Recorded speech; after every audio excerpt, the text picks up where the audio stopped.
Moi, j'ai un gros défaut, depuis tout petit, qui est la curiosité. Voilà, mais depuis tout petit, c'est depuis maternelle. Et j'ai pris de passion par deux choses. C'est un, les petites bêtes qu'il y avait chez moi, dans mon jardin, et deux, le dessin.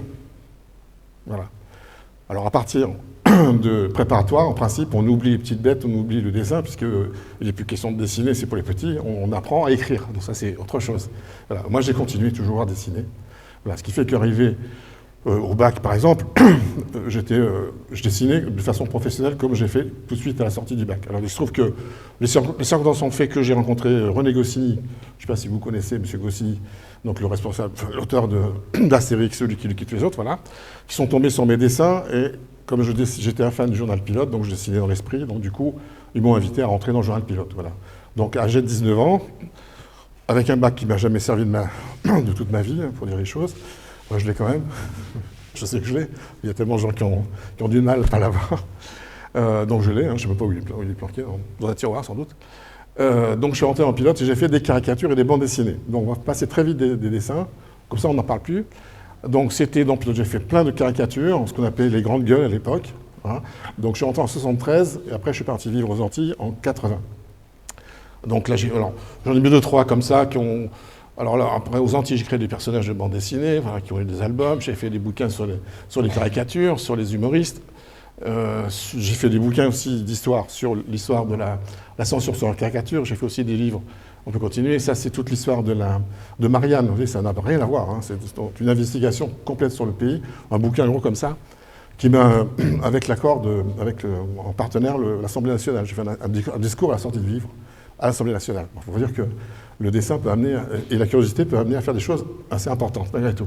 Donc je fais vite. Alors après, j'ai une vie d'éditeur et de reporter un peu à la Tintin, donc ce qui m'a permis de faire des dessins pour illustrer mes bouquins, de faire des photos, d'écrire, et puis aussi de chasser le papillon, comme d'habitude, de chasser les petites bêtes, prendre des photos de la nature. Voilà. Quand j'ai un mois en Guyane, je me gardais toujours au moins 15 jours pour mon propre plaisir, évidemment. Bon, ça c'est la Guyane. Bon, voilà. Donc, alors, en résumé, je suis auteur je crois, 35 ou 36 bouquins. Ça fait quand même pas mal. Dont certains, on peut revenir, oui.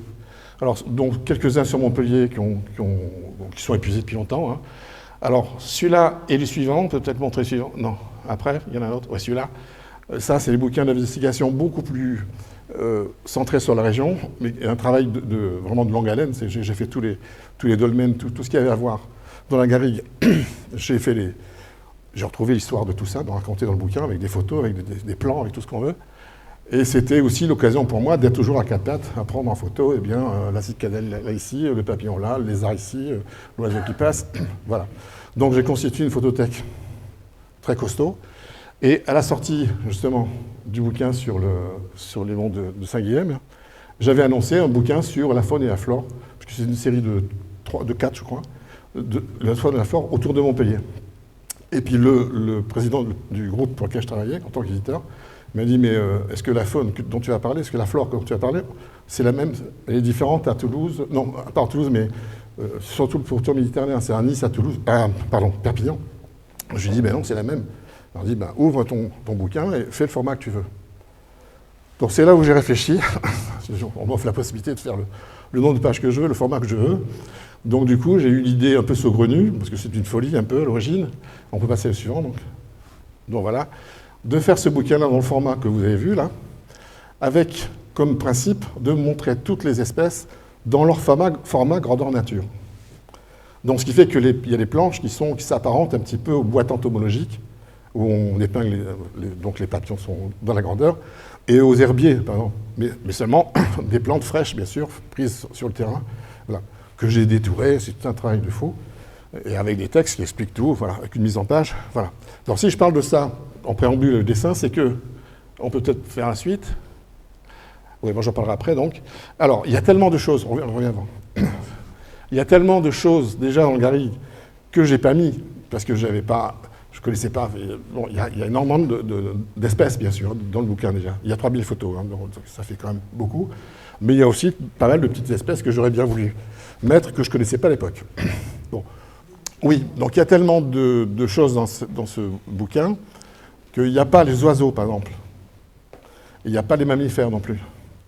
Mais les oiseaux ne sont pas limités à la garrigue. Les oiseaux qu'on a ici sont aussi un peu partout. Dans le concept du bouquin, il y a aussi deux choses importantes qui fait qu'il sort de l'ordinaire. C'est que quand une maison d'édition à Paris désire faire un bouquin sur la nature en Méditerranée, il s'adresse à des grands professeurs de Paris. Donc ils font tous leur numéro. Alors avec deux handicaps, deux erreurs, me semble-t-il, c'est que, quand on parle de la Méditerranée, ils vont mettre toutes les espèces qu'il y a dans le Péloponnèse, qu'on ne verra jamais ici. Première chose. Donc dans le bouquin, il y a plein de choses qui ne nous concernent pas.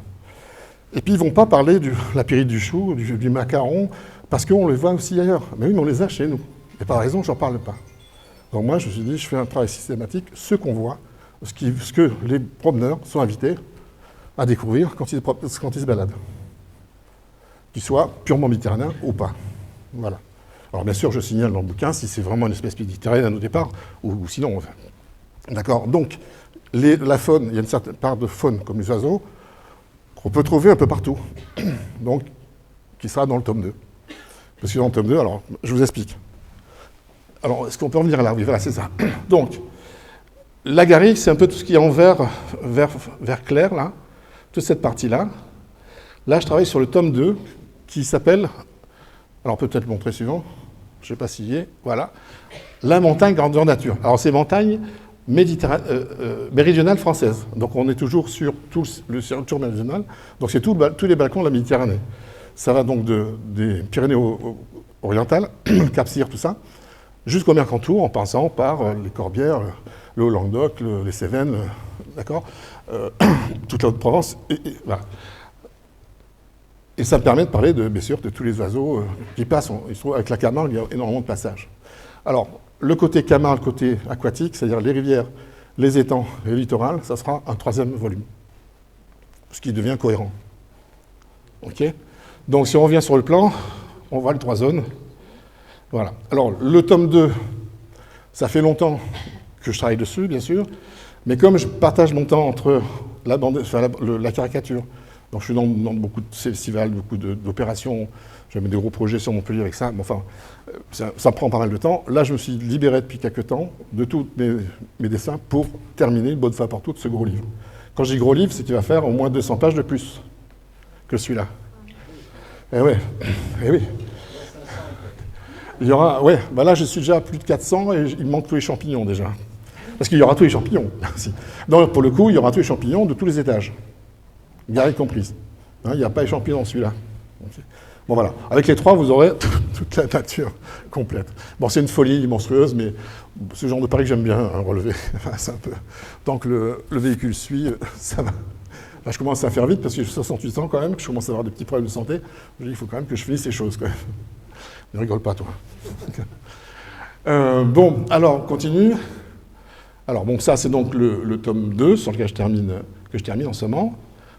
Et le 3e sera ça. Alors, évidemment, en couverture, je reste sur des espèces emblématiques, hein, évidemment. Donc, je ne vais pas passer à côté du flamant rose, c'est quand même trop lisible pour tout le monde. Alors, après, peut-être. Alors, le dessin me sert aussi de temps en temps. Alors, je fais toutes les photos. Alors, pour le tome 1, j'ai fait toutes les photos, à part quelques-unes, pour des petites espèces particulières, où j'ai des copains qui m'ont prêté des photos, mais ils sont très peu. Pour le tome 2, j'ai plus de photos qu'on me prête. Les oiseaux, pour tous les passereaux, je ne vais pas perdre, j'ai pas le temps de faire 3 mois d'affût pour une espèce. Voilà. Donc j'ai des copains qui les ont, okay, pour ce genre de choses. En revanche, pour toute la flore, par exemple, évidemment, je suis à 4 pattes à longueur de journée. Et pour le tome 3, par exemple, c'est mon activité de l'hiver. C'est-à-dire que j'arpente les plages. À 4 pattes, toujours aussi pour chercher les petits coquillages qui me manquent pour l'inventaire des coquillages. Enfin, c'est un prétexte à aller dans la nature, en fait. Hein. Là, ça irait. Sinon, le reste du temps, je suis devant mon écran. Hein. C'est très, très sédentaire comme activité pour finir. Donc, le dessin me sert aussi pour faire des planches quand il y a besoin. Oui, parce que dans le tome 2, je commence par toute la présentation de tout le monde souterrain, avec l'explication de toutes les concrétions, pourquoi elles sont là, comment elles ont été faites, avec des photos, des croquis et tout. On continue. Donc, voilà, ce qui permet de faire, une fois que c'est maquetté, avec des petits renvois. Bon, il y a un côté didactique, hein, c'est clair. Hein. Alors ça, c'est le côté, je veux dire, atavisme de la famille, parce que mes parents étaient instituts tous les deux. Bon, ils auraient voulu que je sois, quand j'étais bon en dessin, ils n'avaient qu'une chose pour eux, c'est que je sois prof de dessin, évidemment, c'est comme ça. Voilà. Et non, moi, j'étais dessinateur. Voilà, c'est comme ça. Là, ils ont été un peu contrariés. Là, ils ont toujours eu la pétoche. Mais comment on peut vivre un statut d'artiste comme ça? Est-ce que c'est possible? Mais oui, c'est possible. Je n'ai jamais eu de problème, ni de trou, de commande. Ce n'était pas un problème. Donc, le dessin permet de faire ce genre de choses, permet de faire d'autres choses aussi. Dessiner, par exemple, un T-Rex. Je n'ai pas fait de photo de T-Rex parce que je n'en ai pas croisé, mais bon. Donc, pour illustrer le T-Rex à côté de ces traces, ça, c'est les traces qu'il y a au musée de l'Odève, tenues par mon copain Jean Gibert, là. Donc, et puis aussi, par exemple, là, avec le paléontologue qui était en charge de l'étude des traces qu'il y a sur la plaque de la Lieude. Je ne sais pas si vous connaissez la plaque de la Lieude qui est du côté du Salagou. C'est des traces de pas, non pas de dinosaures, mais de pré-mammaliens, d'animaux de l'ère primaire. Donc, ils sont avant les dinosaures. C'est intéressant. Et donc, selon l'étude, permet de tirer des caractéristiques de l'animal en question. Et donc, je me suis amusé à faire, selon ces directives, de montrer la bête, faire la bête comme ça, c'est plausible qu'elle soit, qu'elle fut. Avec les couleurs, il n'y a pas de traces pour les couleurs. Hein. Donc, j'en ai pas mis, je suis resté un peu neutre. Bon, voilà. Ça, c'est le seul intérêt. Alors, après, le dessin, le regard artistique permet aussi de savoir composer une page, d'organiser les espèces. Alors ça, c'est quelques pages, on va passer vite, quelques pages qui annoncent le suivant. Hein. Donc ça, ils ne sont pas dans celui-là, là. Il est où? Là-bas. Il n'est pas dans le garrigue, il est dans le montagne. Alors il y a aussi des orchidées, il y a des oiseaux, il y a... Alors à chaque fois, je mets toujours les oiseaux avec leur silhouette en vol, pour qu'on puisse les reconnaître, mais souvent, les oiseaux, on les voit qu'à ce moment-là. Hein. Donc c'est bien de les voir, avec leurs traces, les traces sur le sol pour les mammifères, les œufs, sans inviter les gens à bouger les œufs, hein, bien sûr. Hein. Bon, donc c'est des pages, j'ai mis 3-4 comme ça. Hein. Alors, on va démarrer là-dessus. Ben non, là, on arrive dans le vif du sujet. Donc, alors, il y a un petit préambule comme ça, un petit peu géologique, souvent un peu chiant, mais je vais essayer de le rendre un peu vivant. C'est que la garrigue, c'est pas un milieu... c'est un milieu quand même original, avec un sol original. Donc la faune, la flore, c'est toujours lié au sol, hein, et aux conditions climatiques du lieu. Alors vous êtes au courant que le globe est constitué d'une douzaine de plaques qui bougent en permanence, hein, à une vitesse, alors j'ai un petit pense-bête quand même, je vais prendre en temps. Donc il y a 12 plaques, voilà, plus 12 plaques, voilà. Et ça bouge, la dérive des continents, ça fait 1 à 10 cm par an. 1 cm à 10 cm par an, jusqu'à 20 cm dans l'Asie du Sud-Est, où il y a tous les volcans qui explosent en ce moment. Là, c'est un peu plus... Voilà. Donc, ces techniques de plaques, c'est des plaques qui se rencontrent les autres, soit qui s'écartent, soit qui se rencontrent, et ça crée des mouvements, des ondulations sur le sol. Alors, on fait après, le suivant. Donc, je vais parler donc de la plaque ibérique. Alors, sachant que là où on se trouve la garrigue, bien avant, on était sur une mer qui s'appelait Tétis, qui était une mer. Hein. On était au fond de l'eau. Et tous les mouvements de plaques ont fait que le sol est ressorti et a fait ce sédiment calcaire, qui est en fait pour ça qu'on retrouve beaucoup de coquillages et de fossiles, le marin, parce que c'était la mer avant. Donc la plaque ibérique est venue rencontrer le sol eurasien contre le massif, alors il n'est pas indiqué là, le massif central qui date de l'ère primaire, qui est un sol solide, et donc la terre, avec la poussée des Pyrénées, s'est condensée un peu chez nous et a fait des ondulations sur les corbières, par exemple, et nos garrigues, c'est le sol marin qui s'est surélevé, qui s'est ondulé, craquelé, et voilà. Et puis l'eau, après, a fait son travail d'érosion. Un travail qui est plus rapide, évidemment, que le 1 cm par an de changement de poussée. Alors, après, on continue. Alors, jusqu'à la sédentarisation de l'homme, l'homme existait, enfin, ils sont apparus, et ils avaient une vie qui n'était pas sédentaire, une vie de nomades, ils allaient de grotte en grotte. Donc ça, c'est un exemple de traces humaines sur la grotte Chauvet, qui a été découverte il n'y a pas longtemps, en Ardèche. Hein. La grotte Chauvet qui a 36 000 ans, quand même, et qui montre que les animaux, il y avait des rhinocéros, il y avait toutes sortes, le climat était bien différent. Hein. Quand on fait la suite, peut-être, je vais faire rapide. Donc ça, c'est le domaine de Coste Rouge, qui est du côté de Saint-Michel-de-Gramont, c'est près de l'Odève. Je ne sais pas, vous voyez, c'est un très joli endroit. Il y a un grand parc dans lequel il y a ce domaine-là. Alors le domaine, c'est la preuve que l'homme a commencé à sédentariser, a commencé à s'installer, à faire venir des moutons, et à couper les arbres, à déforester pour faire du charbon de bois déjà, pour chauffer, pour libérer du terrain pour les moutons. et pour faire les premières céréales, comme le blé par exemple, et l'orge, enfin, les premiers grains. Voilà, donc ça a changé le paysage. Ça a changé le paysage de tout le pourtour méditerranéen. Le soleil a commencé à prendre, à taper sur le sol. Il n'y avait plus un couvert forestier comme il y avait avant. Voilà. Ce qui fait que tout le pourtour méditerranéen, où s'étaient concentrés un peu les hommes à l'époque, a changé de climat d'une certaine façon, puisque le soleil pouvait darder jusqu'au sol. Ce qui fait que beaucoup d'espèces de la flore et de la faune du sud de la Méditerranée, petit à petit, ont commencé à gagner tout le pourtour. Voilà. C'est que beaucoup d'espèces de chez nous, on parle de la couleuvre de Montpellier, par exemple. On dit de Montpellier parce qu'elle a été décrite par quelqu'un de Montpellier, par un biologiste ancien de Montpellier, mais c'est en fait une couleuvre d'Algérie. C'est des plantes qui viennent du sud de la Méditerranée, en fait. D'accord ? Voilà, donc ça, les dolmens, c'est des sépultures collectives, donc qui font bien la preuve que les gens sont arrêtés sur place, ils ont des cérémonies, et puis le culte de la terre des ancêtres, ça devenait quelque chose d'important pour eux. On continue. Alors, ça, c'est un dessin, une peinture de Eugène Castelnau, qui est au musée Fabre, et qu'il a fait en 1859. Et on voit le Pic Saint-Loup, c'est une vue pas loin d'ici, hein, du reste. Et on voit la garrigue de l'époque, qui était une garrigue très ouverte. Pourquoi ? Parce qu'il y a la réponse, elle est carrément sur le détail qu'il y a devant, là, c'est le petit berger avec ses moutons. C'est qu'il y avait la vie était pastorale. Les villages n'étaient pas encore gros, le Montpellier était encore une petite bourgade. Bon, cette époque-là, c'est une belle vie déjà, mais l'économie était pastorale avant tout. Donc les moutons, tout le bétail, araser, brouter et libérer le sol. Voilà. La suivante, c'est la garrigue maintenant, le même point de vue maintenant. Alors, ce qui veut dire, c'est que la garrigue se referme, donc c'est un milieu qui est artificiel, puis c'est un peu l'homme qui l'a créé en débroussaillant, hein, en libérant le sol des arbres. Mais là, depuis que le mode de vie des Français, enfin des Européens, a changé, qu'il y a une déprise agricole terrible, les gens ont quitté la campagne. Bon, là, actuellement, c'est un petit peu l'inverse, il y a un retour un peu à la campagne. Bon, c'est un balbutiement qui va peut-être certainement avoir des suites.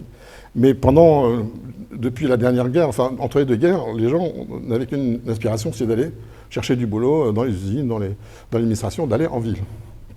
Voilà, ce qui fait qu'on a laissé la garrigue reprendre ses droits, enfin la végétation reprendre ses droits. Donc la garrigue basse des chênes kermès, par exemple, qui sont des petits chênes très bas, et en milieu d'ailleurs parce qu'ils sont très épineux, ben, laisse la place à des chênes plus épais, c'est-à-dire chênes verts, bien sûr. Et du coup, ça donne la place, on a cédé tout le terrain aux sangliers, pour finir. Donc ils se trouvent très bien. Eux, ils se débrouillent là-dedans, et pour les déloger de là, bonjour. Hein. Voilà.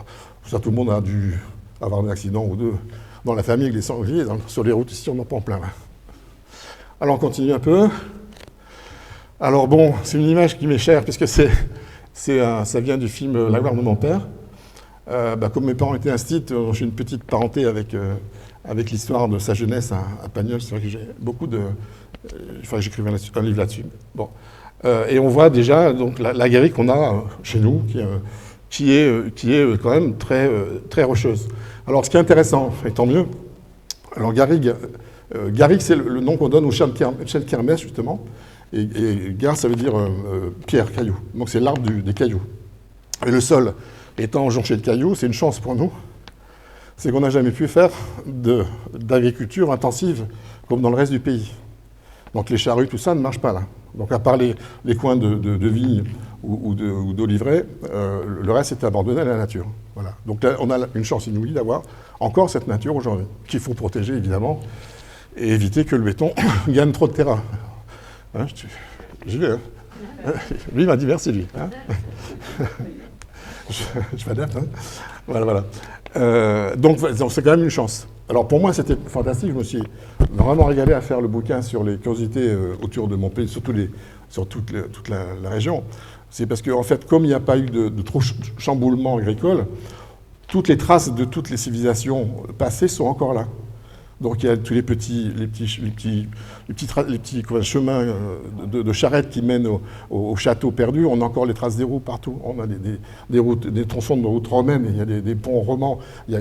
Tout est encore là, en pièces. Il suffit d'aller se promener pour découvrir. Alors c'est souvent laissé à l'abandon. Il faut juste souhaiter que les promeneurs soient respectueux, c'est tout. Voilà, donc ça m'a vraiment sauté aux yeux, l'intérêt. Parce que ce que je n'ai pas dit, c'est que moi, je ne suis pas natif d'ici, moi. Moi, je suis arrivé ici en 83, à mon retour des Antilles. J'ai vécu 3 ans aux Antilles, mais avant, j'habitais Calais. Calais, juste en France, dans l'Angleterre, ouais. Voilà, je suis un quart belge, un quart anglais, là. Ça doit peut-être sur physique. Donc, ça n'a rien à voir. C'est plat comme la main, à part les falaises, et à part les pyrites de chou, à part 3-4 papillons classiques. Moi, la première fois que j'ai vu un macaron aussi, ou un flambé, c'était exotique. C'est plus qu'exotique, c'est merveilleux, quoi. Voilà. Alors, on continue peut-être?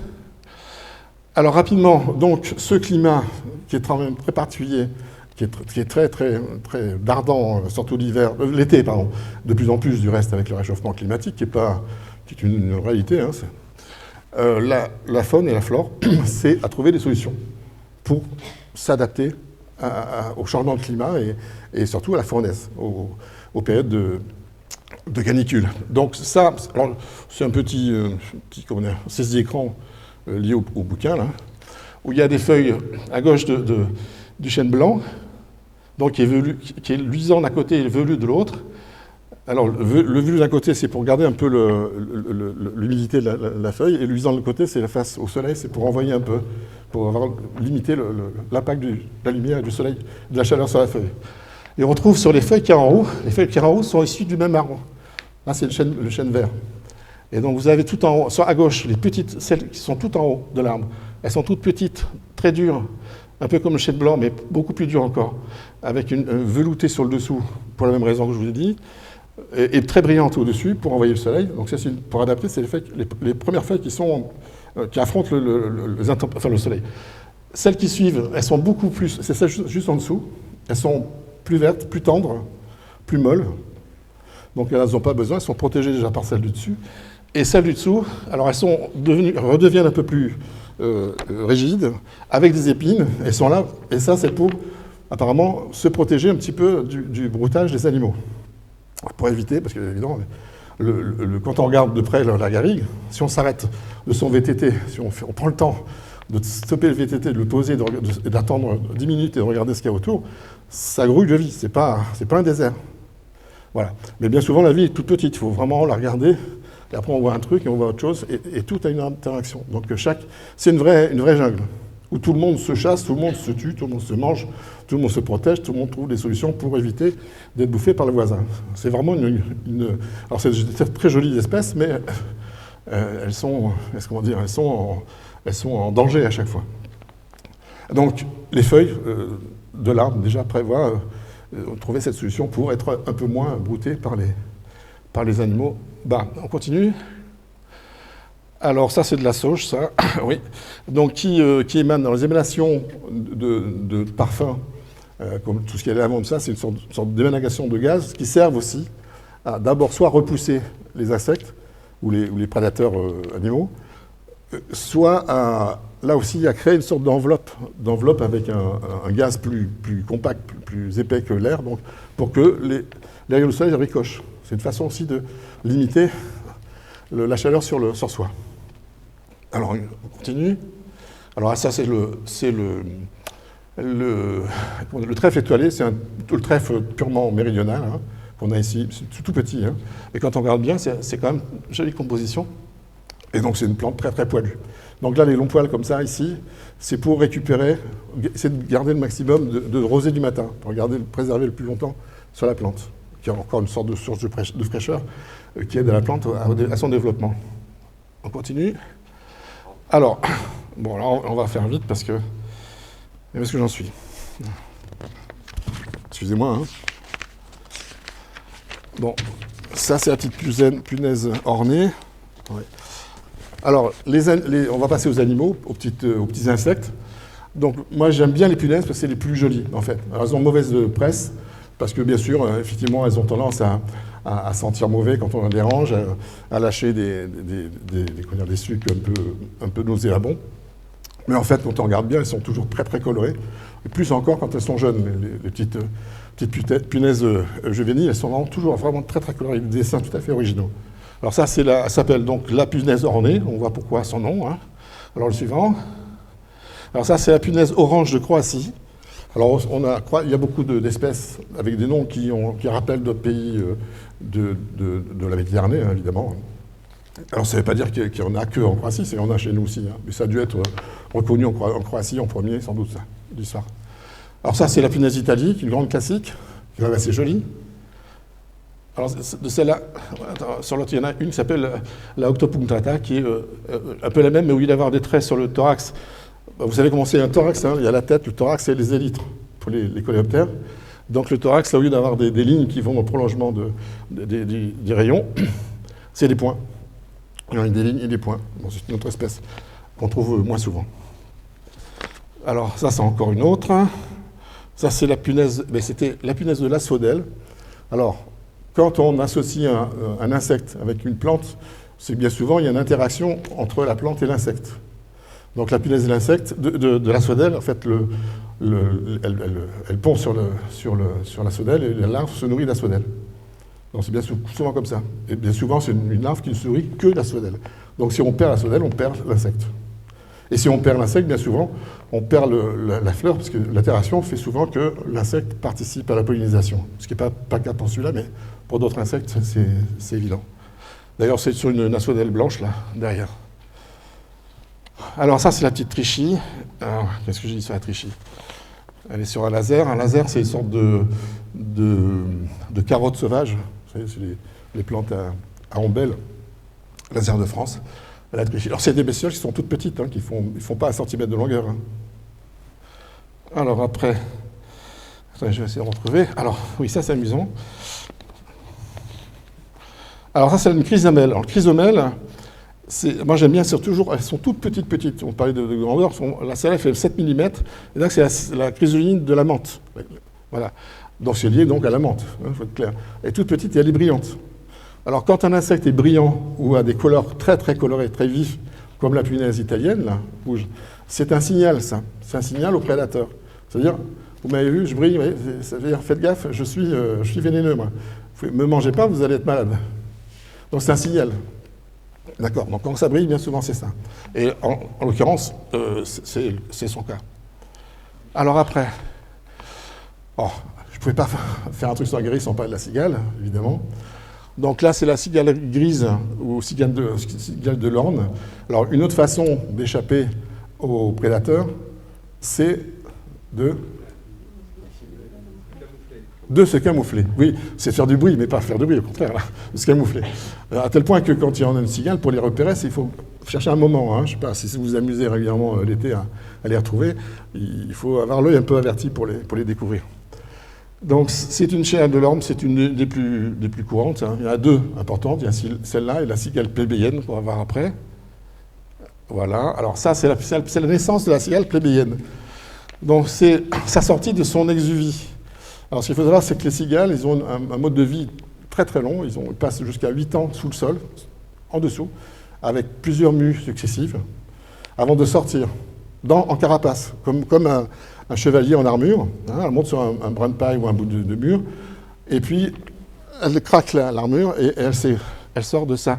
Alors, c'est encore une fois, c'est des grands plaisirs pour ceux qui aiment la nature, c'est quand on découvre le début d'une sortie de cigale, c'est de s'allonger. Moi, je me suis amusé à allonger à plat ventre dans la prairie.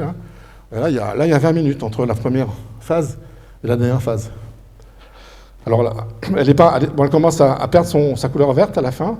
Un truc qui est amusant, si on ne le voit pas trop, je ne sais pas si on le voyait, en haut, au niveau des yeux, il y a 3 petits points rouges là-bas. Au-dessus des yeux. Il y a 3 petits points rouges, c'est les yeux. C'est ces yeux uniques qui leur servent pour se déplacer sous la terre. Et quand elle sort, ces yeux-là s'éteignent, ils sont plus rouges, deviennent vertes, et elle passe le relais aux deux globes à facettes, hein, comme les gros insectes. Voilà, pour une vision plus ouverte, évidemment. Alors, ça, tout le monde connaît ça, c'est l'exuvie. Donc c'est la carapace abandonnée, voilà, qui reste là, qui finit par tomber en poussière. Hein. Alors ça, c'est la plébéienne. Alors, si je montre celle-là, c'est parce qu'il y a un monsieur qui s'appelle Monsieur Fabre, un grand monsieur, entomologiste, qui a rectifié un petit peu la fable de La Fontaine, qui présente la cigale comme une artiste très légère, avec des mœurs pas inconséquentes, on va dire, et il présente en revanche la fourmi comme quelqu'un qui est usineux, qui a une position sociale autre. Voilà. En fait, c'est l'inverse ce qui se passe. La cigale sert les fourmis. Parce que la cigale, quand elle se pose sur les arbres, elle a un rostre, c'est en fait une sorte de gros seringue, si vous voulez, mais pas pour nous piquer nous, mais c'est pour aspirer la sève de l'arbre. Donc elle pique, et quand elle aspire, il y a aussi de la sève qui coule autour. Et les fourmis viennent récupérer, s'abreuver de cette sève-là, le trop aspiré de la cigale. Donc on peut dire que la fourmi vit aux dépens de la cigale. Hein, donc c'est un petit clin d'œil qu'il fallait souligner. Alors on continue. Alors, un autre petit papillon. Qui connaît ces gens de cette famille-là? Il y a des spécialistes là, des papillons. Comment? Pardon? Non, c'est une zygène. Les zygènes, c'est des petits papillons de nuit, ils ne sont pas très grands. Ils passent d'une fleur à l'autre, ils ont un vol très, comment dire, pas rapide, très hésitant. Donc c'est très facile pour les attraper, par exemple. Très facile pour chasser. Mais encore une fois, personne ne les chasse. Pourquoi? Pourquoi ils ne sont pas chassés par les prédateurs? Parce qu'ils ont des couleurs fortes, rouge et noir, très violents. C'est encore une fois un signal. Et en effet, il ne faut pas aucun oiseau les mange, cela. Alors ça, c'est la cigale de la bruyère. Alors là, c'est pareil, la cigale de la bruyère, donc elle visite que les bruyères, bien souvent, enfin principalement. Après, il y a notre petite, je crois. Oui, elle est jolie celle-là. C'est la zygène de la petite coronie, c'est une plante qu'on trouve sur tous les chemins ici. Alors il y en a beaucoup. Alors, il faut vraiment regarder de près pour pouvoir admirer leur livret, quand même. C'est quand même des jolies petites bestioles. Alors c'est une famille d'avoir une cinquantaine d'espèces dans le Midi. Hein.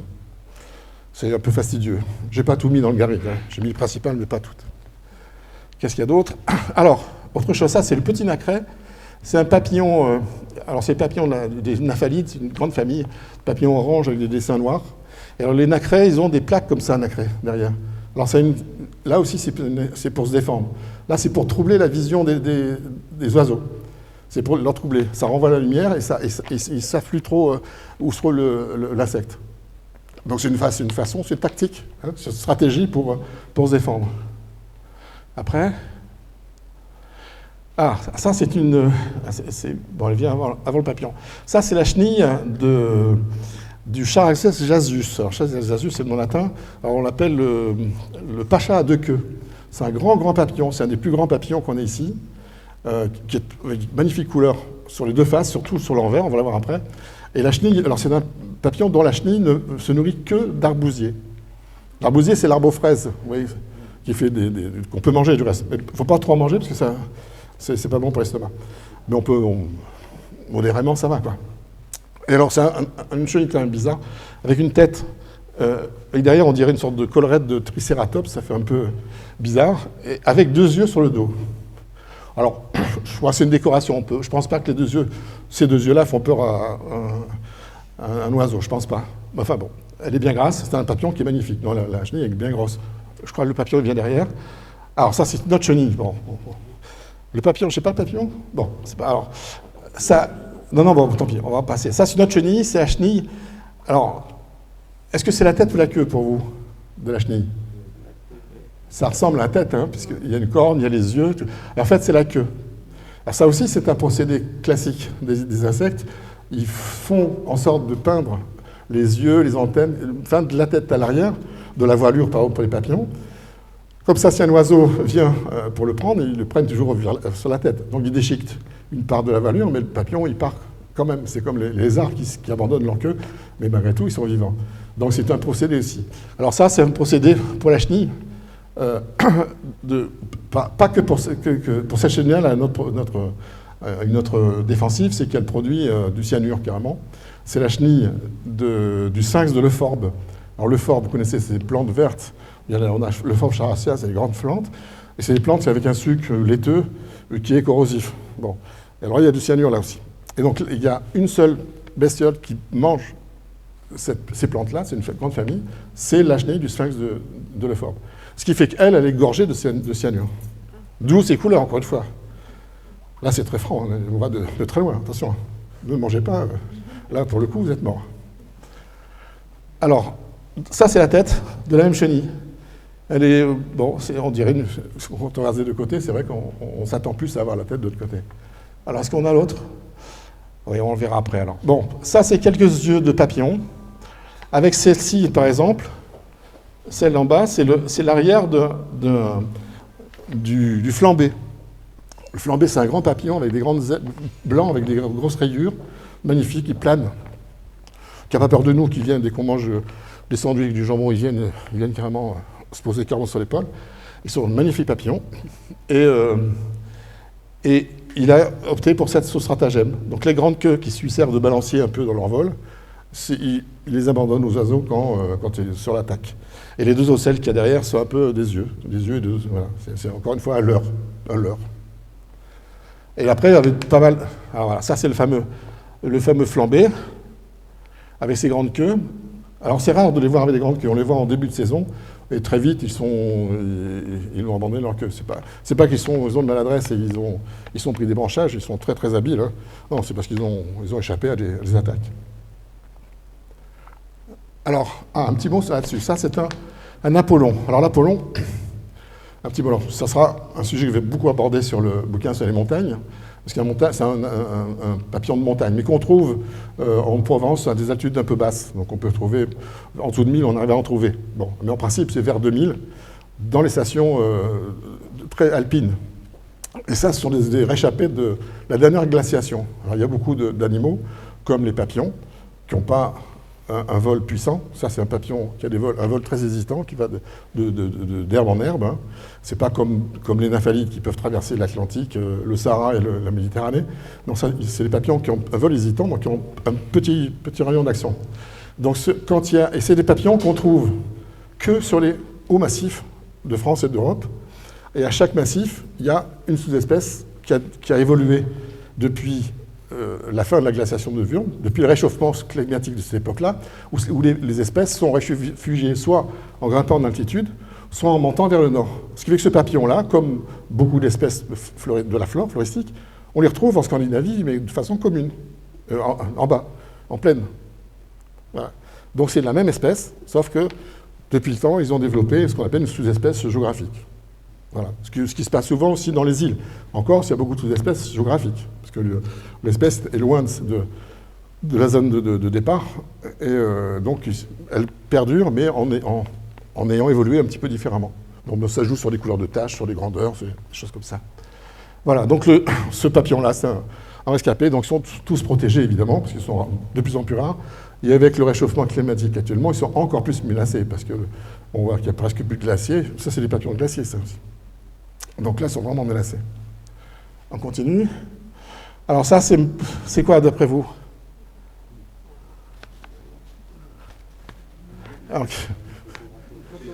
C'est quoi? C'est un grand plan sur une aile de papillon, exactement. Exactement. Donc Seurat, Signac, ça, les Poitillis, ils n'ont rien inventé. Hein, quand on regarde. Alors ce qui est intéressant, c'est que les ailes de papillon, ces petites écailles, c'est des écailles un petit peu schisteuses, aussi on filtre la lumière. Donc selon les couleurs, ça change beaucoup de choses sur la vie du papillon. Et petite anecdote, je ne sais pas si vous voyez à la télé en ce moment, il y a une pub pour je ne sais plus quelle marque d'ordinateur, où on voit une chenille, qui est une chenille d'un macaron, très reconnaissable. On le voit se transformer en morpho, grand papillon bleu d'Amazonie. Vous voyez, en Amazonie, il y a des grands papillons, mais grand format, bleus, mais bleu brillant. Enfin, ils sont bleus au-dessus et noirs en dessous. C'est quand on les voit venir, on les voit en pointillés. Ils arrivent de la canopée, à 30 mètres au-dessus, et quand ils viennent, on les attire avec un leurre, là aussi, avec un faux papillon bleu qui brille. Donc on fait ça, clac, clac, clac, clac, et puis on le voit arriver. Et on voit un point bleu, bleu, bleu, bleu. C'est que des grands battements. Voilà. Et quand ils sont les ailes repliées, ben c'est loin, on ne le voit pas. Alors si je dis ça, c'est que les écailles de ce papillon-là sont tellement... Parce que le bleu, c'est pas la couleur, c'est le prix, c'est les écailles qui filtrent la lumière, et pour ne laisser paraître que le bleu de la lumière. Donc c'est un effet d'optique, ces couleurs, c'est pas une vraie couleur. Ce qui se passe pour beaucoup de papillons. Alors ce qui est marrant, parce qu'en Guyane, on a eu le bagne de Guyane pendant longtemps. Et les gens qui étaient condamnés au bagne, les malfrats, là, les assassins, s'ils avaient été condamnés à 50 bagnes, ils étaient condamnés aussi au doublage. C'est-à-dire qu'ils avaient 5 ans sur place en tant que bagnards, mais nourris, logés, tout ça, avec le fouet, avec le travail comme info, bon. Mais ils étaient assignés à résidence pendant 5 ans après. Bon, là, il fallait bien qu'ils vivent. Et bien, comment ils vivaient? Il y a un film qui s'appelle Papillon. Oui. Vous vous souvenez de ça? Oui. Bon. Et bien, une grande partie vivait de la chasse à ce papillon-là. Pourquoi? Vous savez peut-être ça. C'est une anecdote, tu sais, j'avais dit. Non? Je n'ai pas dit? Parce que? Ça se vendait, oui, ça se vendait. Mais alors, qui venait acheter au bagnard les papillons bleus? Grande question. Pour les quoi? Des Indiens? Non. Alors, c'est pas des... Non, c'est une puissance étrangère qui venait... Carrément, une puissance étrangère qui venait acheter les papillons au bagnard. La Chine, pas encore. Oh ouais, ils ont déjà tous les commerces, ces Chinois-là. Hein. Ils ont déjà... La Cayenne, c'est chinois. Alors, après... Alors, donc, les petites bestioles. Alors, je vais passer des petites bestioles jusqu'aux grosses. Hein. Ça va aller plus vite, là, j'espère. Alors, donc, on est à la moitié, là. Donc là, c'est l'abeille charpentière. L'abeille charpentière, alors, c'est le genre d'animaux qui déplaît. Les gens n'aiment pas. Tout le monde a peur de ces grosses bestioles. C'est une sorte de gros bourdon brillant. Tout le monde le connaît, ça. Mais c'est totalement inoffensif. Alors, je ne dis pas qu'il ne faut pas les prendre dans la main, parce qu'ils ont quand même un petit dard. Donc, si vous prenez et que vous voulez vous martyriser, il va peut-être chercher à sortir de situation avec son dard. Mais ce n'est pas du tout fait pour ça. Donc, on peut le bouger, on peut le prendre à plat sans la main, il ne se passera jamais rien. D'accord? Donc, c'est l'abeille charpentière parce que elle crée... on ne voit pas trop, mais devant, il y a deux mandibules coriaces qui permettent de creuser des trous où elle met du sucre de fleurs et après, elle pond pour les larves. Voilà, donc c'est une bonne maman hein, qui mérite d'être respectée. Alors là, ah oui, ça c'est une scolie. La scolie des jardins, c'est encore plus grosse, hein, vous avez dû voir ça. Une sorte de grosse guêpe avec des plaques jaunes luisantes. Là, elle a une sorte de protection comme un boxeur là, sur la tête. Ça, c'est la scolie à front jaune. Alors c'est pareil, c'est totalement inoffensif. Alors, ils ont aussi un tout petit dard. Mais le petit dard, c'est même pas pour vous embêter, c'est juste pour immobiliser la larve du scarabée rhinocéros, qu'on va voir après, dans lequel elle pond. Elle pond les œufs dans la larve, voilà. La larve se développe, et puis elle finit par être bouffée. Bon, à un moment, elle meurt, hein, mais comme ça, les œufs éclosent et mangent. Bon, ça arrive souvent, ça. Beaucoup d'araignées sont parasitées par des hyménoptères, enfin bon. Comme ça, on pond dans la bête et puis ils se nourrissent de la bête. C'est un peu comme les mygales. Les mygales, comment ça vit, les mygales? Les mygales, quand on revient à la Guyane, là. Les mygales, quand ils chopent une souris, ils sautent dessus carrément pour l'immobiliser. Les deux crochets ils chauffent, ils mettent dedans. Elle envoie son venin, elle attend. Puis quelques minutes après, elle remet le machin, elle aspire tout. Il n'y a plus rien. Son venin, c'est un suc gastrique. Ça fait fondre toute la chair, devient une mélasse qu'elle aspire. Voilà. Donc ça se pratique même chez nous, sur des animaux moins conséquents, moins effrayants que la mygale, bien sûr. Bon, donc c'est très gentil cette bestiole-là. Encore une fois, il n'y a rien à craindre. Ça, alors il y en a craindre non plus, c'est un coloptère, c'est le fameux rhinocéros dont je parlais tout à l'heure. Ça, c'est le mâle, qui a donc là aussi une sorte de relevé de carapace comme le Triceratops, là, le fameux dinosaure, avec la corne qui n'existe pas chez la femelle. Hein. Les femelles n'ont pas de corne. Elles sont un peu plus petites, légèrement plus petites. Ce qui est rare. Généralement, chez les insectes, la femelle est beaucoup plus grosse, mais là, ce n'est pas le cas. Alors, ça, c'est une bête, en revanche, toute petite, dont il faut se méfier. Alors, je vais parler peut-être des invasifs. Donc là, ça, c'est le fameux frelon asiatique. Voilà. J'ai pris la photo, je l'avais écrasée sur ma table de jardin, il faut dire les choses. Je ne vais pas laisser le temps. Voilà. Mais elle m'emmerde parce qu'elle est en train de faire un nez sur mon auvent, là, tous les ans. Alors on la reconnaît bien avec son il y a une plaque jaune devant pas sur la tête, mais sur le devant. Et elle a une raie jaune en bas de l'abdomen. C'est ce qui la différencie des autres. Alors celle-là, elle est méchante. Hein. C'est vraiment ça, vous pouvez l'écraser. Hein. Bon. Alors on continue. Donc un autre invasif, le fameux tigre. Voilà. Alors pourquoi on l'appelle tigre, à votre avis? Hein? Là, c'est tigré, ouais, tout à fait. Voilà, bon là, c'est pas mon doigt, hein, c'est pas... Ça, ces photos-là, elle n'est pas de moi, cette photo-là. J'aurais pas laissé faire, même pour une photo, j'aurais pas laissé pomper. Alors, ça, c'est pour vous dire, ça, c'est l'inventaire des captures de la fameuse moustique tigre en 2020, je crois. Ouais, 2020, donc c'est tout proche. Hein. Alors, on est les premiers à avoir été infestés par ça, après la Corse. Et il continue, hein, parce qu'il n'y a pas grand de prédateurs, donc tant qu'il n'y aura pas un prédateur qui sera tenté de manger, elle est condamnée, enfin on est condamné à la voir s'installer partout en France.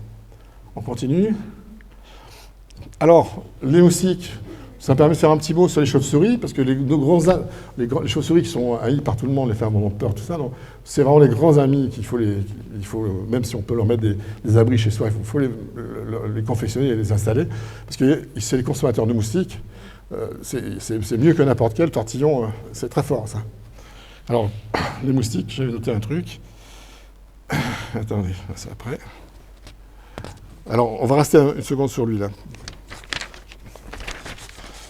Alors,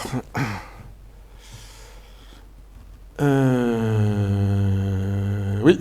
Alors ça, c'est un rhinolophe. Le rhino, il y a un nez. Le rhino, c'est un nez. Hein. Et c'est une chauve-souris qui est sympathique, mais qui a un faciès encore plus laid que Zemmour, pour vous dire que c'est quelque chose, avec un nez bizarre, avec des alvéoles, des machins, trucs. Bon. Et c'est le nez qui envoie des ondes. Voilà, qui va qui s'entrechausse sur les insectes, sur le paysage, surtout, et qui revient sur les oreilles. L'oreille, c'est le récepteur, l'autre, c'est l'émetteur. C'est comme ça, c'est l'écolocation. On repère les choses comme ça. Alors, ce qui leur permet de voler sans regarder avec les yeux, c'est beaucoup plus efficace que les yeux. D'accord. Alors devant, ils ont vraiment... il faut que je le dessine en chauve-souris. J'avais prévu de le faire, mais je n'ai pas eu le temps. Je ferai quand on verra. On verra selon son score. Bon. Moi, je suis pour personne, je suis embarqué dans aucun parti politique. Moi, je suis observateur. Hein, donc, c'est un drôle de gars, quand même. Alors, on continue, donc. Alors, on parle d'invasif. Ça, c'est le fameux papillon du palmier. Le fameux qui nous mange les palmiers. Alors, il s'attaque surtout aux palmiers... aux chaméropes, c'est les grands palmiers avec des peluches marron, là, très fins. Ça, ils adorent ça. Quand je dis ils adorent ça, c'est pas le papillon, c'est la chenille. La chenille qui creuse. Hein. Voilà. Et bon, moi, j'ai un Washingtonien, a priori, j'ai pas grand-chose à craindre de lui. Bon, il faut le savoir. Mais lui, c'est pareil, il n'a pas de prédateur. Donc, tout ce qu'on peut faire, c'est des produits insecticides dans les trous, quand on les voit. Les nématodes. Il a trouvé une seule. Un produit naturel, les nématodes. Ah oui. Les acheter sont des petites bestioles. Ah oui, c'est ça, oui, d'accord. Oui. Il faut repérer là où ils sont déjà. On met ça en haut, et ça se développe. Et ensuite, les larves des papillons sont mangées voilà, très bien. des petits vers, en fait. Eh ben, c'est parfait. Et le ver, il produit quoi après? Il produit un insecte, j'imagine? Non, il se redéveloppe. Non, le petit ver qui mange. Je sais pas ce que ça veut dire. Il se développe comment après? Parce qu'il vient de où? Parce que bien souvent, on trouve une solution avec un machin, mais qui amène un autre problème. C'est souvent en cascade, quoi. On a un problème avec ici. Vous m'entendez si je n'ai pas de micro? Oui. Pareil? Mieux? Je vous pose alors. Ici, la zone méditerranéenne, on a des conditions climatiques qui correspondent à 5 zones dans le monde, un peu identiques. Qu'est-ce qui sont? Le sud de l'Afrique du Sud. Il y a une partie du côté de Melbourne, là, en Australie. Il y a une partie au Chili et une partie en Californie. Une plante ou un insecte qui vient, ou un oiseau, ou enfin une bestiole qui vient, ou une plante, hein, qui vient d'un endroit, on le met dans un autre endroit, il va se trouver très bien.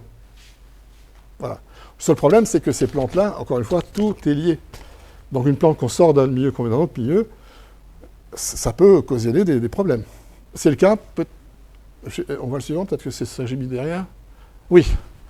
Alors, Crasserius marcelli, c'est un petit argus, tout petit papillon de rien du tout, qui est très joli, avec des queues derrière, ça. Alors, il y a un nom, ils l'ont trouvé. Quand j'ai sorti le bouquin, j'ai découvert celui-là dans mon jardin à Castelnau. Comment c'est passé? Comme j'avais un quartier de vignes dans lequel j'ai été toujours à quatre pattes pour chercher, découvrir, voir s'il n'y a pas un truc. Non. Et puis, sur une feuille, je tombe ce papillon-là. Je me dis, qu'est-ce que c'est? Mais je ne connais pas, ça n'existe pas. Donc, je vais pour chercher mon filet à papillon, pour l'attraper, pour l'étudier. Mon chien, à l'époque, c'était un dalmatien un peu foufou. Il est venu, le papillon est parti. Donc, qu'est-ce que j'ai fait dans ce cas-là? Qu'est-ce qu'on fait dans ce cas-là? Non, je ne savais pas. Bon, eh ben, le lendemain, à la même heure, avec mon filet, j'attendais l'arrivée du papillon. Parce que les papillons, ils ont un circuit qui répète, beaucoup d'oiseaux font pareil, ils répètent le même endroit. Je dis, bon, si c'est un papillon, à tous les coups, il a son circuit déjà, ça n'a pas manqué, il est arrivé, je l'ai attrapé. Bon, très bien. Donc, j'ai téléphoné à des copains, enfin des copains, des vieux monsieur dignes du muséum et tout. J'ai trouvé ça. Ah, mais tu as trouvé aussi. Eh ben oui, il est arrivé. Il venait juste d'arriver avec des pélagoniums d'Afrique du Sud. Ouais, d'Afrique du Sud. Des pélagoniums. Dans les tiges du pélagonium, il y avait la petite chenille, la petite larve du papillon. Voilà. Qui bouffe, mais bon, qui tue. Ce qui fait que depuis, et là c'était il y a 20 ans, parce que le bouquin a 20 ans, tous les villages sont infestés de ce petit papillon-là. Alors, c'est pas que la chenille vit dans le pélagonium, mais attaque aussi tous les géraniums. Enfin, pas toutes, mais une grande partie des espèces classiques. Voilà. C'est venu chez les pépiniéristes, hein, c'est venu par ce canal-là. On ne sait pas comment faire, il n'y a pas de prédateur.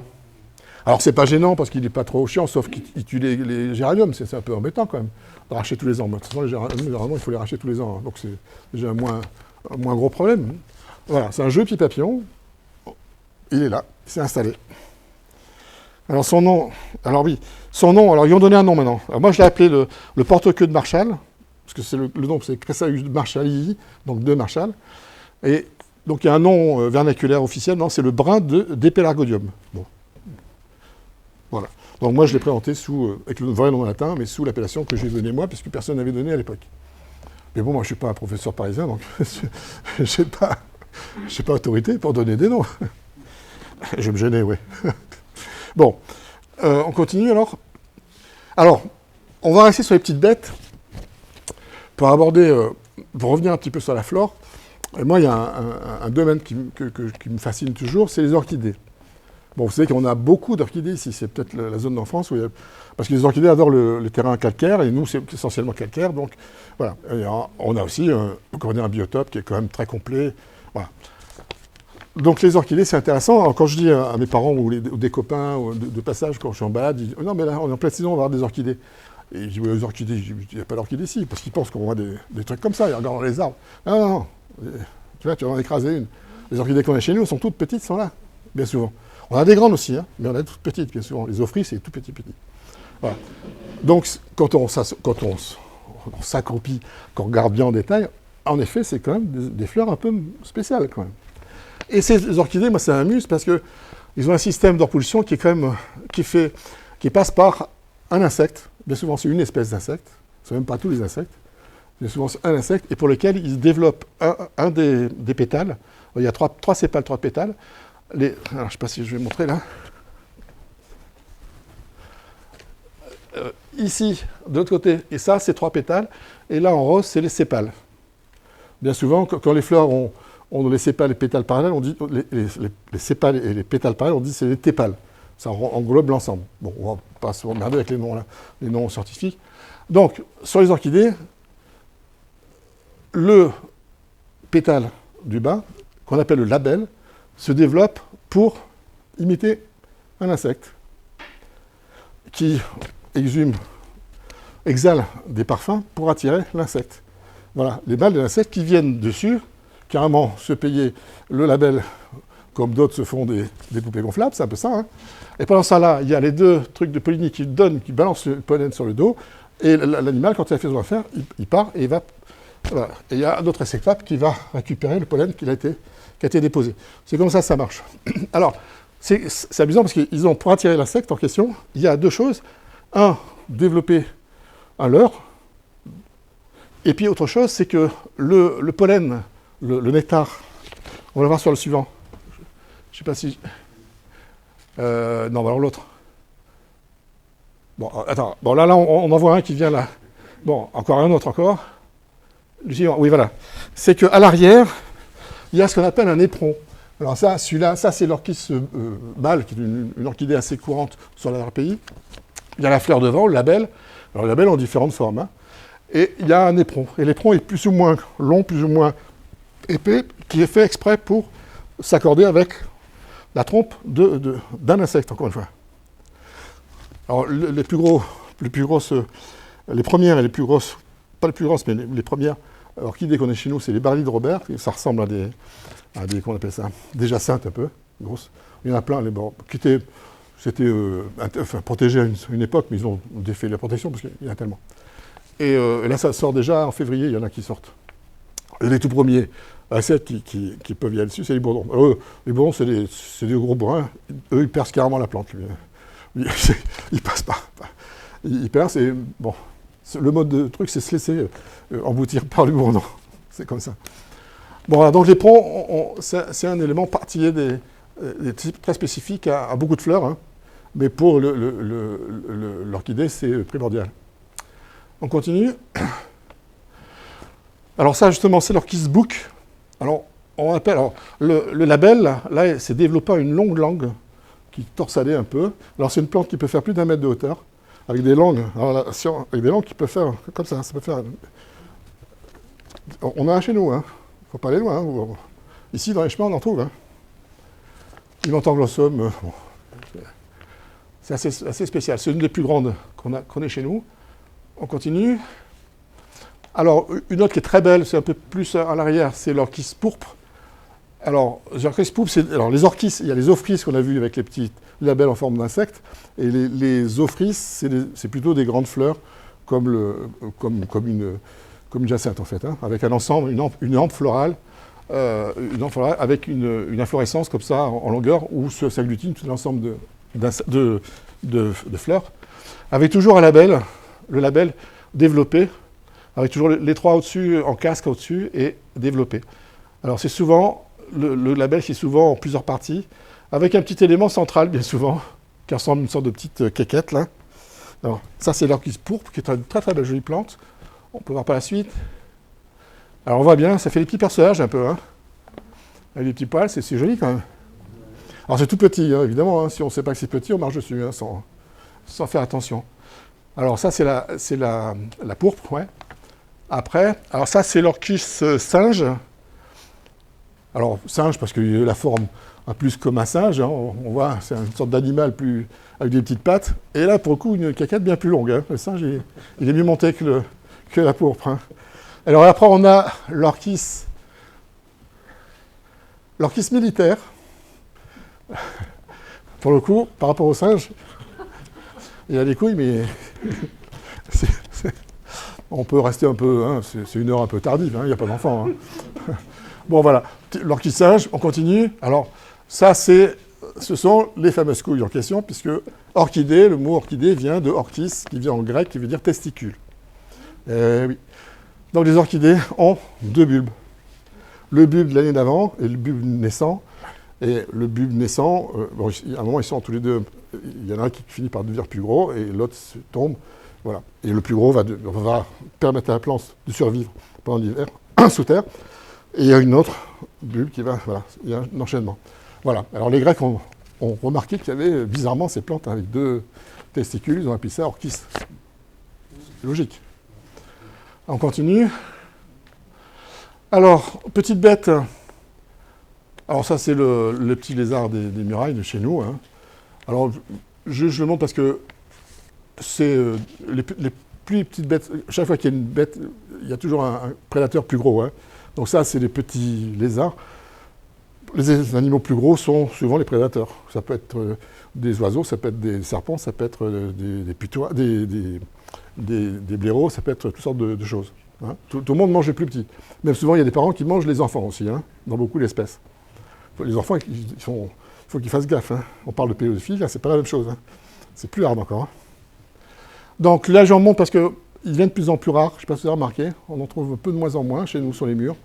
Au profit de notre espèce, que voici que voilà, je ne sais pas si on l'a là, au profit de la tarente de Mauritanie, le gecko, qui est très sympathique. Hein. Ça, c'est un bonheur aussi, ils mangent beaucoup de... Ils ont énormément de moustiques. Hein. Voilà. Il y en a qui se planquent à côté des lampes, ils sont à l'affût. Alors ça, c'est très sympa, on les a... Dans les trucs où on met les poubelles, il y en a toujours plein là. Toutes les boîtes de EDF, là c'est immanquablement toutes les maisons, il y en a dedans. Voilà. Et puis ils rentrent dans les maisons, ils sont à leur aise. Moi je les aime bien, parce que c'est très sympathique. Voilà. Bon, alors Gecko c'est amusant parce que, si on revient à l'autre, si on peut revenir à l'autre peut-être, le Gecko, ce qui est particulier, c'est qu'il n'a pas de paupières. Les lézards, entre un serpent et un lézard, les serpents ils ont des yeux fixes, et les lézards ont des paupières, ils peuvent fermer. Et lui c'est une sorte de lézard, mais il n'a pas de paupières. Donc il se nettoie avec la langue. Sans la langue, et puis il se nettoie les vitres avec la langue. C'est un cas particulier. Alors ils ont des pelotes adhésives en dessous. Alors c'est pas de la colle, hein, c'est une sorte d'aspiration d'air, une sorte de petit coussinet hein, qui sert de ventouse, on va dire, pour faire simple. Alors ça vient... Alors, c'est la tarente de Mauritanie, puis il y en a qui disent que c'est la tarente de Mauritanie. Bon. Alors, Mauritanie, vous savez ce que c'est la différence? Bon. La Mauritanie, c'est en fait toute la partie du Maghreb qui part du milieu de l'Algérie vers Agadir. Voilà. Cette partie-là, marocain. Mais la Mauritanie, c'est autre chose, c'est un pays entier qui est bien plus au sud, au nord du Mali et du Sénégal. Alors une chose aussi, c'est que les geckos, là, c'est des invasifs aussi, ceux-là. Ils sont sur la côte, ils sont venus par les bateaux. Et là où il y en a le plus, c'est dans les ports, autour de Marseille, autour de Sète. Alors il y a une étude, il y a quelques années, où on demandait à tous les gens, à tout le monde d'indiquer s'il y avait... Voilà. Et il y a un épicentre où il y a le plus grande proportion, c'est Castelnau-le-Lez, on ne sait pas pourquoi, du côté du cimetière Saint-Lazare. Voilà, proche, c'est la zone où, apparemment en France, c'est là où il y a le plus de geckos. Voilà, c'est ça qu'on sait, je ne sais pas pourquoi. Alors ça, c'est un petit jeune. Comment? Qui est enterré dans le cimetière? Je sais, je sais pas. Il y a peut-être un truc, ouais. Il y a une enquête à faire, là. Bon, pas moi. Hein. Ça, c'est un petit gecko, tout petit. Alors, j'étais sur mon sac de photos, et puis il ne voulait pas partir, il était tout le temps là. Bon, puis comme il est mignon, chez les reptiles, les jeunes sont très très colorés. C'est un peu comme les punaises de tout à l'heure. Les couleurs sont beaucoup plus fortes. Donc voilà, comme il était très coloré, j'ai fait la photo de petit gecko. Alors, les geckos, les lézards sont des proies pour plein d'animaux, dont la couleuvre de Montpellier. La fameuse couleuvre de Montpellier qui vient du Maghreb aussi, encore une fois. Hein. Donc ça, c'est le mâle, qui est totalement inoffensif. Alors, c'est une couleuvre, donc les yeux sont ronds, ils ne sont pas c'est les aspics, ils ont les yeux de chat, un peu. Hein. Les couleuvres ont les yeux ronds. Et fixes, sans paupières. C'est la différence.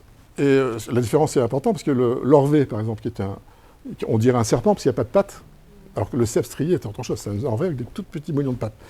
Mais on dirait un serpent, mais en fait, c'est un lézard sans pattes. Parce que l'orvet, il a des paupières. Et on sait que c'est un lézard sans pattes, puisque l'étape intermédiaire dans l'évolution existe, c'est le cèpe strié. Ça ressemble à un orvet, mais avec 4 petites pattes toutes petites, qui ne servent à strictement rien, mais qui sont là, qui ballottent. Voilà. Et c'est pas un truc mou, hein, c'est un truc hyper rapide. Et puis il a tendance, quand il se sent un peu menacé, à se lever un peu comme le cobra et cracher. Donc ça fout les pétoches quand même. Quand on le croise sur un chemin, généralement on les croise pas sur le chemin parce qu'on les entend plus qu'on les voit. C'est comme les lézards ocellés qui sont en couverture du livre. Moi j'avais un copain qui me l'a amené, les lézards ocellés. Hein. Et puis d'autres j'étais à 4 pattes, il était devant, et les copains les empêchaient de passer. C'est pour ça qu'il lève la gueule. Il est en position de défense et d'esbrouf un peu. Il se fait plus grand, plus méchant qu'il l'est. C'est pour ça qu'il a cette attitude-là sur la couverture. Donc le serpent, c'est pareil, c'est juste pour faire de l'esbrouf. Alors, il y a, en effet, on signale souvent le fait qu'il a 2 petits crochets venimeux dans le fond de la gorge, Mais c'est juste parce que le venin, comme pour la mygale, c'est un sucre digestif. Hein, c'est pour immobiliser la proie, et puis aussi commencer la digestion. Ça malaxe, ça permet la digestion. D'accord ? Donc ces petits crochets dans le fond, il faut vraiment l'attraper volontairement, envoyer le bout du doigt jusqu'au fond pour l'atteindre. Donc c'est impossible. On peut attraper le serpent. D'abord, il ne va pas attaquer. Les couleurs sont un peu... Une fois qu'ils sont attrapés, ils sont un peu ballots. Hein. Ils disent, bon, ils s'abandonnent, quoi. Voilà pour le... Si vous avez des questions aussi, puisque je parle beaucoup là, mais si vous avez des questions sur les espèces ou un truc que vous n'avez pas compris ou une précision, si j'ai la réponse, je vous la donne volontiers. Hein. Alors, ça, vous connaissez ça ? Oui ? C'était sur les lézards. Oui. Nos lézards, il y a 10 ans ou 15 ans, ils ont disparu, ils disparaissent. Il y a de moins en moins, oui. Ouais. Et qu'est-ce que c'est tout alors, il n'y a pas de... C'est le béton. C'est les villes qui prennent de l'espace, oui. Chez nous, on ne peut pas dire ça. On peut pas dire ça. Le seul problème chez nous, c'est les insecticides sur les vignes. Voilà. Le problème, c'est quand il y a des vignes. Quand il y a des vignes, les insectes, ils prennent tout. Hein. Voilà. Mais il y a beaucoup de garrigues, il n'y a pas de vignes. Et là, vous retrouvez tout. Hein. Il n'y a pas de... Allez dans le nord de la France et vous allez voir la catastrophe. Vous allez voir comment c'est.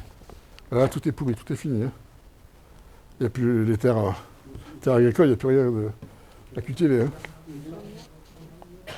Oui, là, vous passez le glacier central, vous allez voir tous ces grandes plaines à blé, là, avec tout ce qu'ils ont mis dedans, ils ne se sont pas rendus compte, mais ils ne peuvent même pas faire machine arrière, on ne sait pas quoi faire.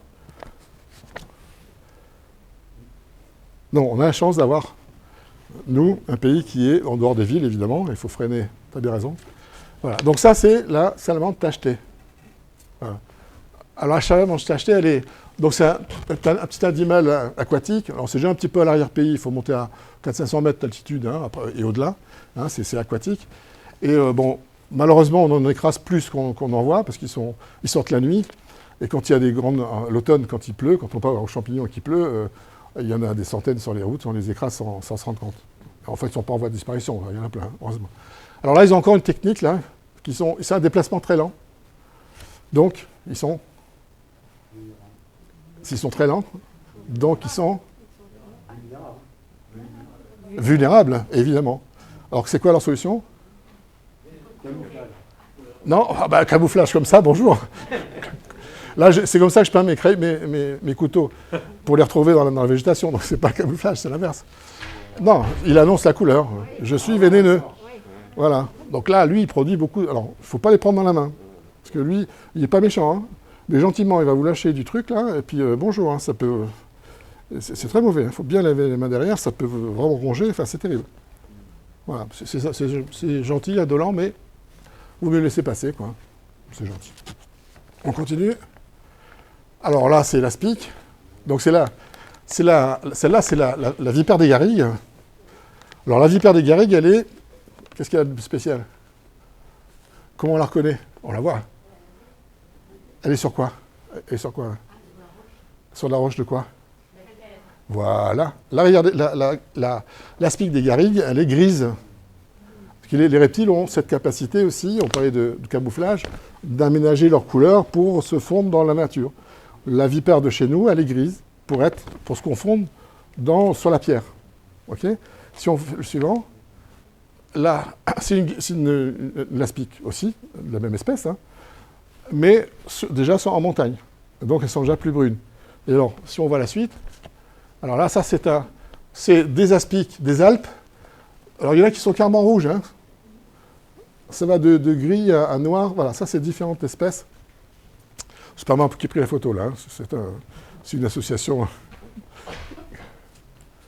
Ça passe pas. Ah, chasseur de vipères. Alors, oui, il y en avait deux. Bon. Alors, les chasseurs de vipères, pourquoi ils chassaient les vipères, à votre avis ? Alors, d'abord parce que c'était un fléau.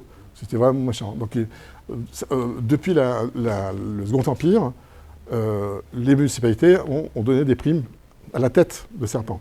D'accord ? Donc, il y en a qui affichaient, alors, il y a des cartes postales qui montrait tous ces grands tartarins avec tous les serpents, bien sûr. Ils faisaient du blé avec ça, hein. Enfin du blé, de l'argent. Et là c'est une photo un peu plus récente, et c'est vers la fin du 19e siècle, où après la création de l'établissement Pasteur, ils ont commencé à donner des primes. Alors ça, c'est l'Institut Pasteur qui payait aux mairies les serpents vivants. Parce que ça leur permettait de soutirer, il fallait que l'animal soit vivant, pour pouvoir soutirer le venin, pour faire un sérum anti-venin. Donc ça servait pour, c'est pas plus mal. Voilà, donc là on voit, la différence c'est que, alors j'avais l'autre photo, je sais pas pourquoi elle ne s'ouvre pas, j'avais toutes des ribambelles de têtes de serpents qui étaient avant, et là une cage. Il vient avec ces serpents vivants dans la cage. Pas la même mécanique. Alors c'était des matamores, hein, c'était comment dire, pas des brocanteurs, mais des chasseurs, comment ? Des braconniers, cherchez le mot. Des tartarins, des braconniers tartarins, tout ce qu'on veut, hein, voilà. Évidemment, il fallait quand même. Même encore aujourd'hui, je ne risquerais pas d'attraper un aspic comme ça. Hein. Non. J'ai fait une fois en Guyane, j'avais un copain qui était fondu de serpents, et j'avais loué une voiture, et il m'a dit « Ouais, ce soir, on va à la chasse aux serpents, tu viens ?» J'ai dit « Bah oui, t'as une voiture, tu vas m'aider. » Bon, très bien.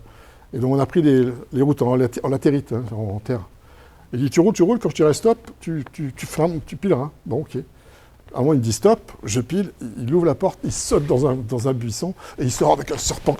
J'ai dit, mais comment, tu l'avais repéré? Il dit, oui, mais tu sais comment l'attraper? Je l'attrape comme je peux.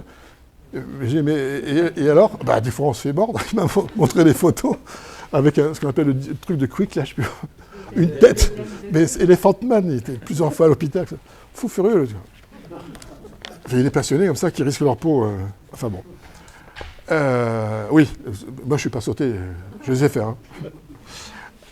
On continue. Alors, parmi les prédateurs, évidemment, on va remonter en hauteur. On a toute une série, puisqu'on a des montagnes avec des rochers, avec des trous, avec donc de quoi loger des rapaces. On est farci de rapaces, c'est un grand bonheur. Et donc, parmi les rapaces, un des plus emblématiques, c'est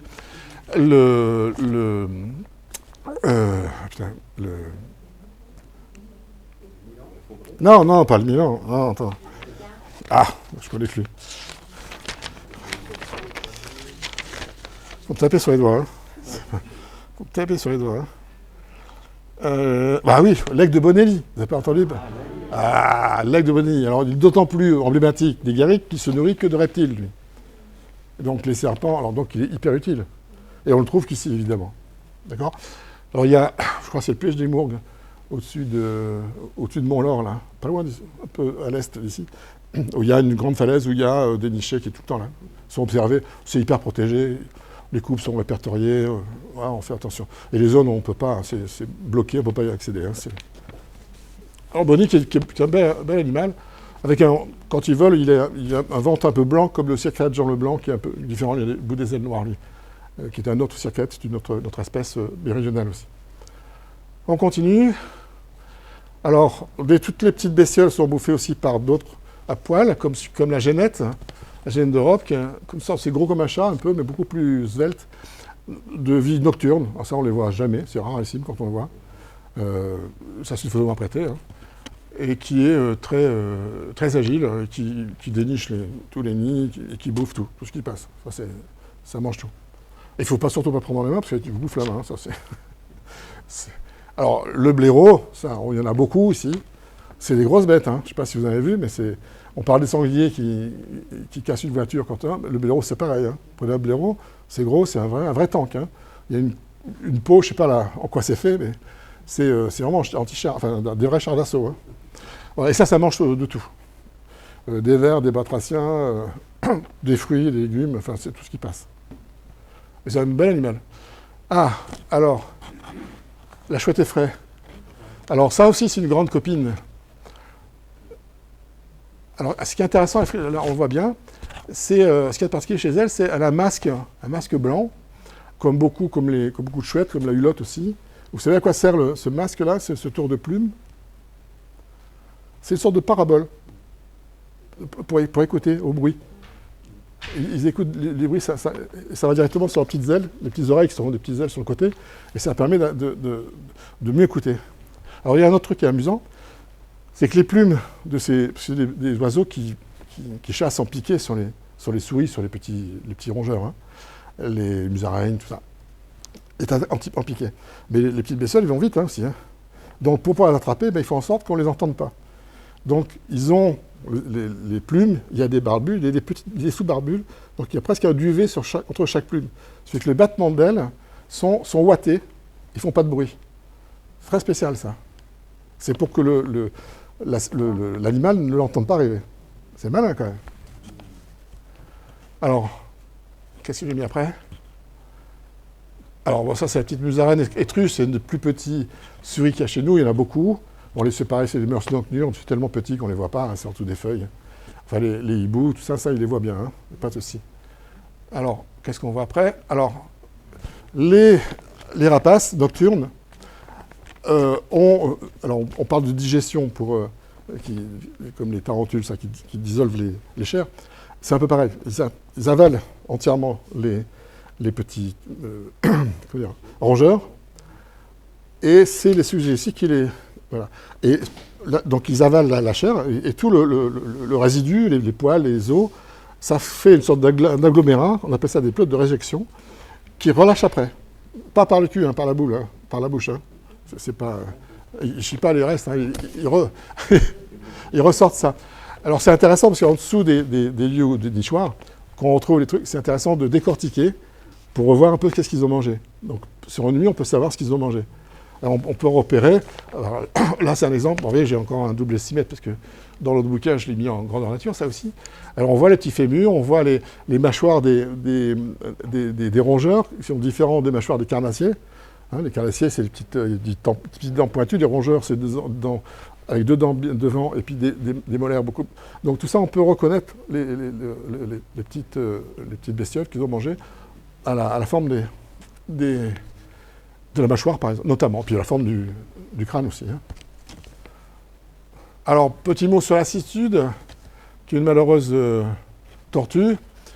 Bon, on a la tortue de Hermann, là, qui marche le jour mais la cistude, elle est aquatique. Et elle pâtit, alors c'est vraiment purement méditerranéenne, qui est protégée. Comme tous les reptiles sont protégés en France. Hein. Les reptiles et les batraciens sont tous protégés. Même les grenouilles, il ne faut pas craser une grenouille. On peut avoir une prune pour une grenouille. Si vous mangez les cuisses, vous pouvez faire venir de Java, ça vient de Java. Oui, elle a un problème, c'est qu'elle est chassée de son territoire, de notre territoire, par la suivante, que j'ai dû mettre, j'imagine. Voilà, qui est la toute petite tortue floride. Alors là, on ne trouve plus dans les animaleries. Mais dans les années 70, c'était la mode. Tous les gamins, parce qu'elle était tellement mignonne, cette petite tortue avec des couleurs, tout ça, petit regard.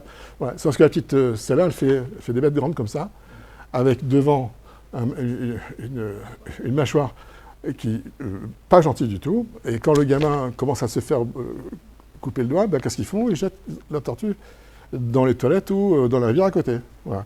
Et ils se trouvent très très bien. Voilà. Donc maintenant, il y a un petit cours d'eau qui est sur, un exemple, à Latte, qui va vers il y a une réserve ornithologique, là, et on longe un petit ruisseau, là. Regardez dans le ruisseau, ça en est farci. Ça en est farci. Alors là, elles sont toutes là, elles sont sur le côté, devant, dedans, tout là. Alors c'est là partout. Hein. Alors donc, comme c'est un danger pour les cistudes, on l'a interdit de vente. Maintenant, on ne le retrouve plus. Voilà. Donc les animaleries, ils ont pu vendre celle-là, mais on peut vendre une autre alors. Donc il faut revenir maintenant, on peut montrer. Les petites, elles sont mignonnes aussi, un petit peu, on dirait des petits cailloux, rigolotes. C'est les petites tortues alligator. Alors tortue alligator, alors autant la Floride a fait ça, autant l'alligator a fait rentre comme ça, avec un coup télescopique, et si on regarde la suite, avec une mâchoire qui a un sécateur. Il y a des accidents, il y a eu des accidents à Londres sur les mares, dans les jardins publics. Il y a des mares où des gens ont jeté ça. Maintenant, il y a des énormes. Il y a eu des accidents, des gens qui se sont fait couper la jambe et tout par un coup de sécateur de ça. C'est pire que les alligators. La tortue alligator, elle porte bien son nom. Hein. Voilà. Alors, apparemment, c'est toujours permis. Je crois que c'est toujours permis de vendre. Alors ça, c'est intéressant de voir ça. C'est la seule tortue qui a un leurre pour attirer les poissons. Un petit bout de langue un peu luminescent, là, qui fait venir les poissons. C'est un peu comme les... C'est quoi? C'est la lotte baudroie qui a un truc qui...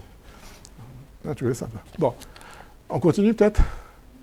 Alors bon, les petits marcassins, j'avais parlé tout à l'heure de la prolifération des sangliers.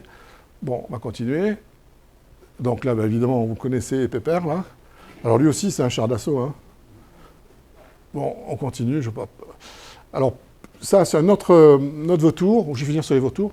C'est le Perctoptère d'Égypte, qui est un très joli vautour, qui n'est pas très grand, mais tout blanc, avec une sorte de tête bizarre. Alors lui, il n'a pas été réintroduit, il vient naturellement, il n'est jamais interrompu sa visite. Et il niche, là il y a des couples qui nichent depuis longtemps sur la falaise qui est au-dessus de l'entrée de la Grotte des Demoiselles. C'est le truc du thorax, là, ça s'appelle le massif. Là, il y a une zone, alors c'est une zone un peu protégée aussi, alors tous les ornithologues viennent au rendez-vous, ah ça y est, elle est arrivée. Tout bon. C'est un peu comme en Alsace, l'arrivée des cigognes, enfin c'est un peu ça. Alors ça, c'est le fameux vautour fauve. Donc ça, c'est pareil, ça fait plus de 2 mètres d'envergure, c'est gigantesque. Et lui, c'est un jeune. Hein. Alors il y a une collerette brune mauve un peu, qui est très jolie, qui ressort bien dans la couverture du bouquin que je montre tout à l'heure. Bon, ça, c'est un petit mot sur là où j'ai parlé, l'hôpital de la fauve sauvage. C'est à La Roque. Hein. Quand vous traversez La Roque, il y a les guinguettes là, et après il y a un supermarché. Juste avant le supermarché à gauche, là, on voit au-dessus du mur, il y a des grandes serres, où là il y a des chouettes hulottes, chouettes effraies, il y a toutes sortes de bestioles. C'est passionnant. On peut passer un coup de fil et si elle est de bonne humeur, elle a un caractère assez entier, là, la Marie-Pierre Puech, mais enfin si elle est en bonne humeur, elle peut vous faire entrer et visiter. Bon, qu'est-ce que j'ai mis d'autre? Bon, non, ça c'est une anecdote. Bon, on va pas... Bon, voilà,